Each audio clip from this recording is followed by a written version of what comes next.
The thing that most excites me about the new local preachers and worship leaders pathway is that it's a real opportunity to update our learning and training in this whole area. Local preachers and worship leaders are a fantastic resource for the church. In fact, perhaps the most significant resource that we have for worship and preaching, and it's essential that we resource them properly. And we need to do that in a way that engages them with contemporary scholarship, that enables them to be equipped properly in terms of their skills, that reflects carefully upon the calling of worship leaders and local preachers, that reflects the diversity of our church, and reflects the contemporary setting of the church.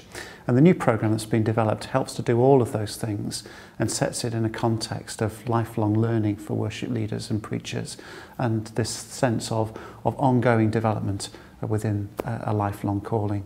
The new course is aimed at worship leaders and local preachers who are beginning their ministry, and will be unfolded across 4 modules for worship leaders and 8 modules for local preachers.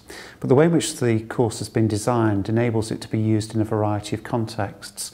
So, for example, it's possible for somebody who's leading intercessions in the life of a church to take down a section from the course and work on that with others. It's possible for a local preachers meeting to take a section of the course and work on the detail of that as an opportunity for continuing local preacher development. It's possible also for a house group to make use of some of the materials. The course itself is going to be media rich, and so that's going to enable different kinds of engagement with the material. It won't just be written, it'll appeal to a variety of learning styles and a variety of learners. So the course will be open to a variety of different groups, can be used in a variety of different ways, and will be available in a variety of different platforms as well. So it'll be possible to study within a small group setting, or even to sort of download it onto a tablet and study it in a bus station or in an airport lounge. I think the biggest change that people will notice with the new course in relation to faith and worship is that it places a great deal more emphasis upon skills development and vocational formation, alongside the emphasis within faith and worship upon underpinning knowledge and understanding.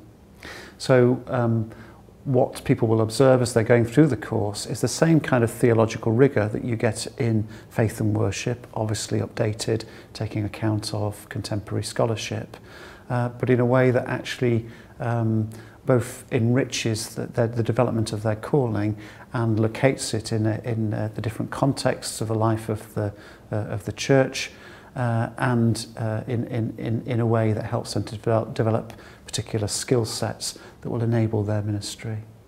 We also think that the new course needs to be dynamic rather than static.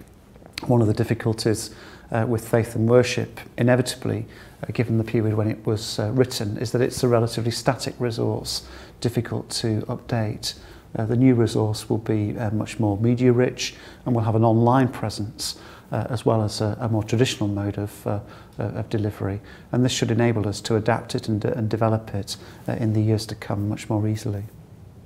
We also see this as being the first stage in the development of a series of local ministry pathways, which will be designed in a similar way, which we hope will begin to resource the local church and circuits in the ministries that they require. So, for example, if you're wanting to develop your practice as a pastoral worker or as an evangelist or in leading a house group, that we can begin to develop additional resources, individual modules that might support that work. So we see the development of this pathway has been right at the heart of a series of developments over the next few years, which will resource and enrich and enable the church.